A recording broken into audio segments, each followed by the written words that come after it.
Alright, so here's the pot. I got 8 of them. They were either $7.99, but they had a Labor Day weekend special. 2 for $8, so I decided to buy 2 for $6. This one I have the red mum, and this is in order of how I planted them. So there's 1, 2, 3, 4, 5, and then 6 behind that phlox. Sorry, it's a wee bit windy today, but beautiful weather for fall.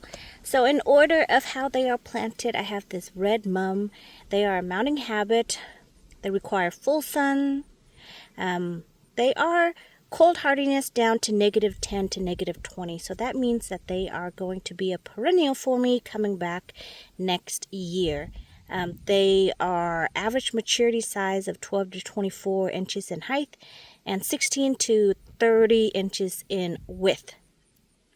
So I've got this red one and then this orange one. I don't think I have this orange one planted correctly. I think it's this way. Hang on. I was trying to color coordinate them, which is hard because I only bought one of each. So I've got this red one here. Then I've got this pink one. Then this orange going to yellow. And then on this side I have the purple mum. I planted the purple over here because of the butterfly bush that is right behind it. Same color, so trying to keep with that scheme. And then this white mum.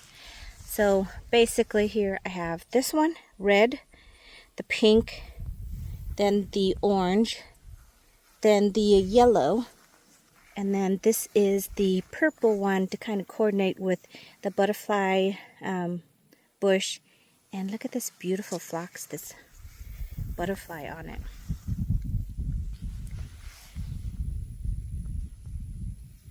Oh, and the yellow one too, right there.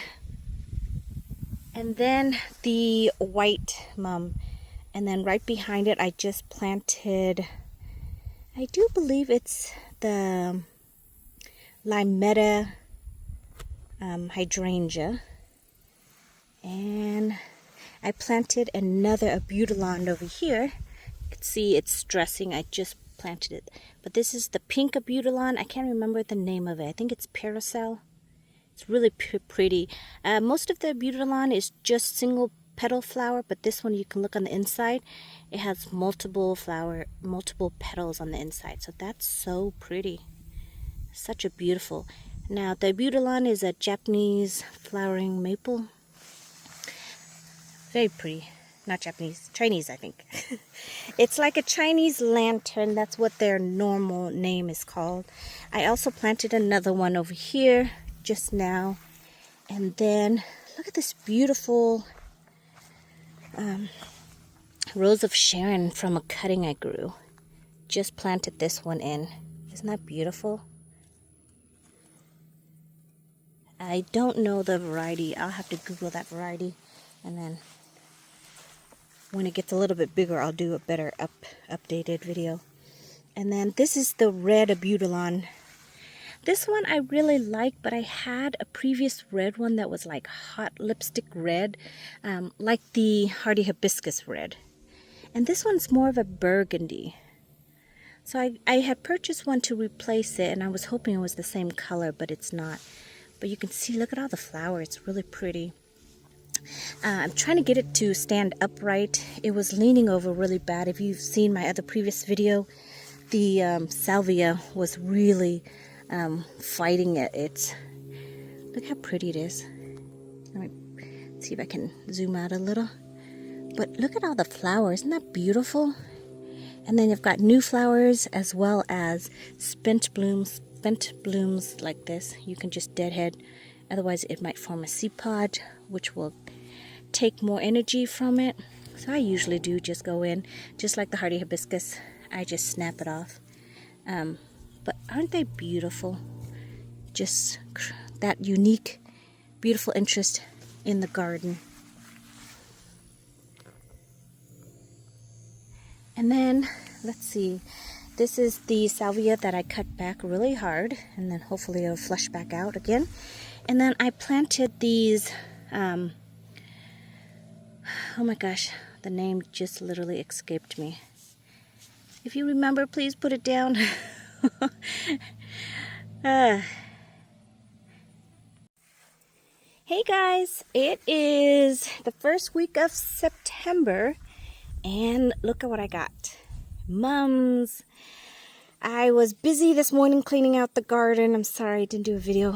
I don't know. I just don't enjoy watching people doing garden cleanup, but I know that a lot of people do just to see the before and after, but I thought I would skip the before and do the after for you.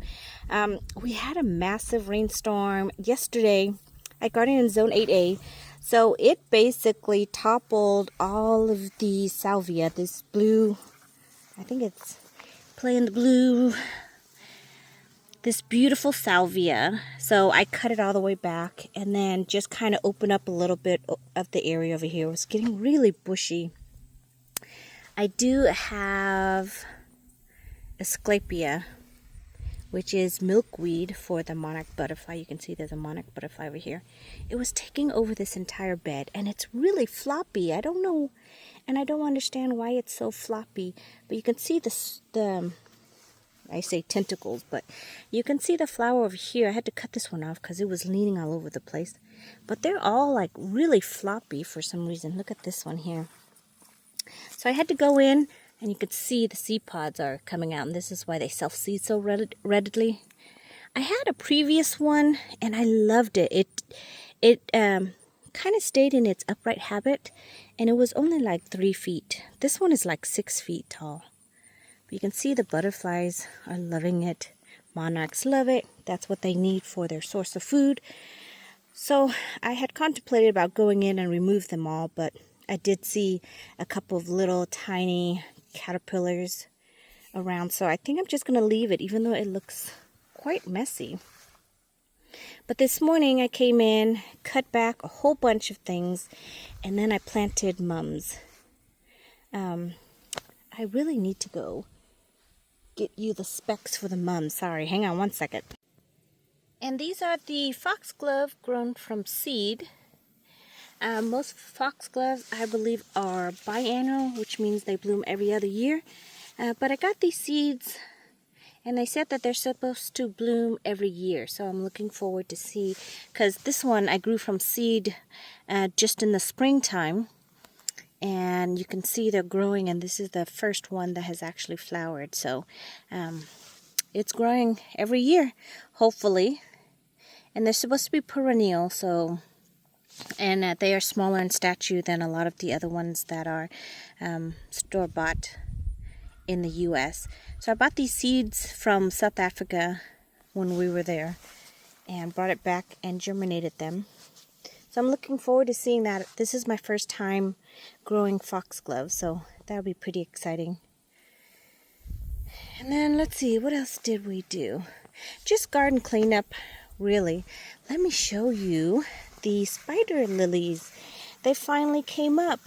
I actually forgot where they were because they're bulbs, and if you don't place any kind of sticker or marker down, you forget where they are. And you can see right here, here's a clump of them that I have.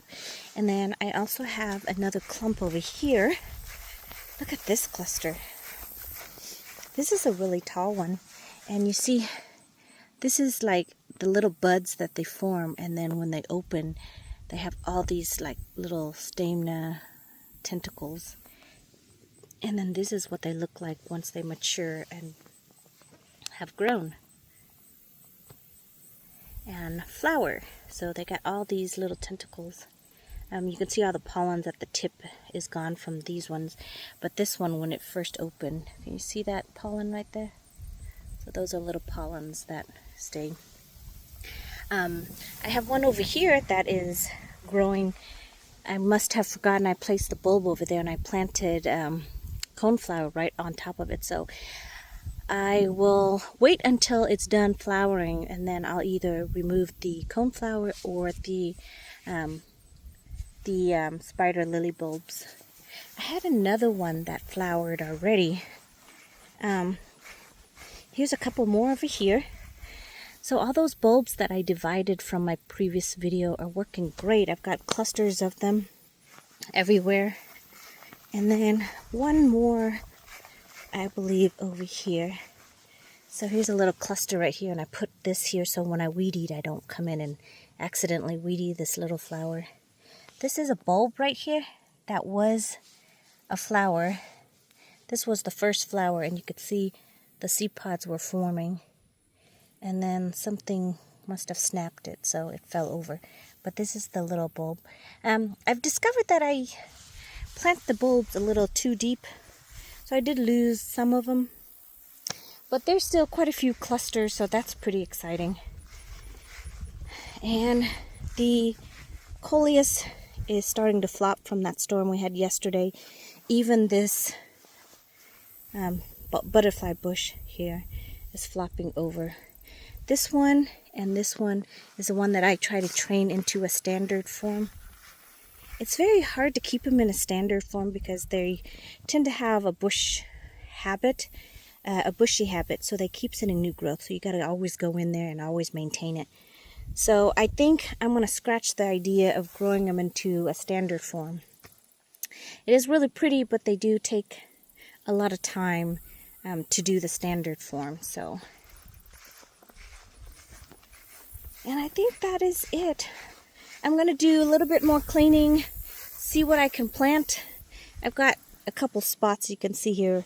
The cleome is actually seeding itself and coming back up again, but I'm not sure if it will actually flower before the first frost comes, so we'll see how it goes. And of course, taking more cuttings of all of the hardy hibiscus so that we can grow some more beautiful flowers. Look at that pretty one. Definitely a favorite of mine in the garden. And then I got to come back and prune the salvia. It's really floppy. And actually this one looks like it broke off. So just come back, give it a hard prune. I hate to do it because the flowers are still all here and the pollinators still use them. But this one, it flopped over and I cut it back. This one's mounting habit is a lot more smaller in stature than the other salvia, the rock and the blue salvia. That one gets to be like almost 4 feet tall. So this one I really like better. But they look better in the border. And then the rock and the blue, of course, goes more into the flower bed because they're taller in stature. And look at this. I don't have any flower yet on it, but this is the Texas Star Hibiscus. I grew it, I think this one grew from seedling, and I'm actually waiting to see 1 or 2 of the flowers. Sorry, it's super windy. I'm waiting for the flowers to actually bloom so I can show you. But the leaf structure is really unique compared to the hardy hibiscus.